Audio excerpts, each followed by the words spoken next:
ಚಾಮರಾಜನಗರದ ನಂಜೆ ದೇವನಾಪುರ ಗ್ರಾಮದಲ್ಲಿ ತಾಯಿ ಹುಲಿ ಹಾಗೂ 4 ಮರಿ ಹುಲಿ ಪತ್ತೆಯಾಗಿದ್ವು. ಈಗಾಗಲೇ 1 ಗಂಡು ಹುಲಿ, ತಾಯಿ ಹುಲಿ ಹಾಗೂ 2 ಹುಲಿಯನ್ನ ಅರಣ್ಯ ಅಧಿಕಾರಿಗಳು ಸೆರೆ ಹಿಡಿದಿದ್ರು. ಮತ್ತೊಂದು ಹುಲಿ ಮರಿಯನ್ನ ಅಧಿಕಾರಿಗಳು ಸೆರೆ ಹಿಡಿದ್ರು. ಒಟ್ಟಾರೆ ಮರಿಗಳು ಸೆರೆ 5 ಹುಲಿಗಳನ್ನ ಸೆರೆ ಹಿಡಿದಿದ್ದು ಮತ್ತೊಂದು ಹುಲಿ ಮರಿ ಸೆರೆಗಾಗಿ ಕಾರ್ಯಾಚರಣೆ ಮುಂದುವರೆದಿದೆ.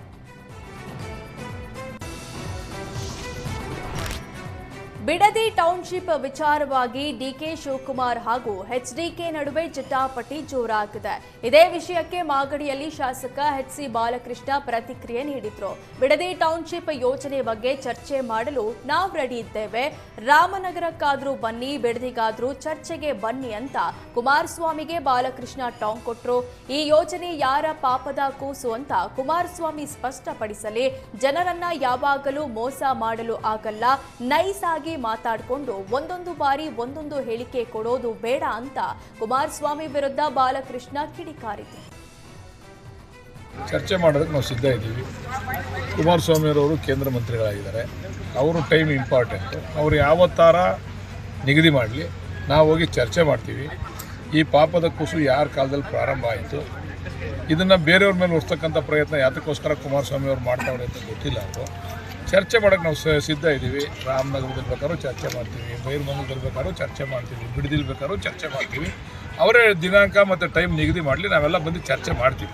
ಚರ್ಚೆ ಮಾಡೋಕ್ಕೆ ನಾವು ಸಿದ್ಧ ಇದ್ದೀವಿ. ನೀವು ಹೇಳ್ತೀರಾ 2007ರಲ್ಲಿ ಅವರೇ ಚಾಲನೆ ಕೊಟ್ಟಿದ್ದೀವಿ. ನಾನು ಅದಕ್ಕೆ ಆ ಚರ್ಚೆ ಆಗಬೇಕು. ಈ ಪಾಪದ ಕೂಸು ಯಾರ್ದು ಅಂತ ಜನಕ್ಕೆ ಗೊತ್ತಾಗಬೇಕು. ನೋಡ್ರಿ, ಜನನ ಒಂದ್ಸರಿ ಮೋಸ ಮಾಡ್ಬೋದು, 2 ಸರಿ ಮೋಸ ಮಾಡ್ಬೋದು, ಯಾವಾಗಲೂ ಮೋಸ ಮಾಡೋಕ್ಕಾಗಲ್ಲ.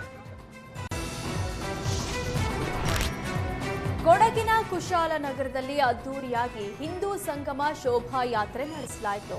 ಆರ್ಎಸ್ಎಸ್ ಶೋಭಾಯಾತ್ರೆಯಲ್ಲಿ ಕಾಂಗ್ರೆಸ್ ಶಾಸಕ ಮಂತರ್ ಗೌಡ ಭಾಗಿಯಾದರು. ಕೇಸರಿ ಶಾಲು ಹಾಕಿಕೊಂಡು ಕಾಂಗ್ರೆಸ್ ಶಾಸಕ ಮಂತರ್ ಗೌಡ ಮೆರವಣಿಗೆಯಲ್ಲಿ ಸಾಗಿದ್ರು. ಆರ್ಎಸ್ಎಸ್ ವಿರುದ್ಧ ವಾಗ್ದಾಳಿ ನಡೆಸ್ತಾ ಇದ್ದ ಮಂತರ್ ಗೌಡ ಮೆರವಣಿಗೆಯಲ್ಲಿ ಭಾಗಿಯಾಗಿದ್ದು ಅಚ್ಚರಿಯನ್ನುಂಟು ಮಾಡಿದೆ.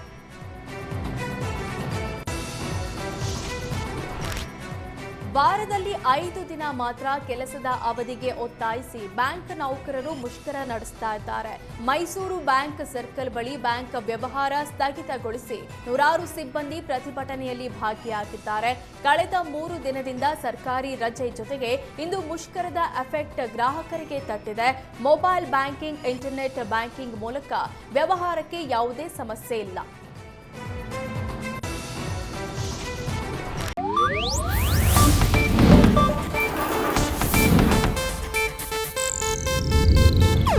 ಇದು ಏಷ್ಯಾನೆಟ್ ನ್ಯೂಸ್ ನೆಟ್ವರ್ಕ್ ಪ್ರಸ್ತುತಿ.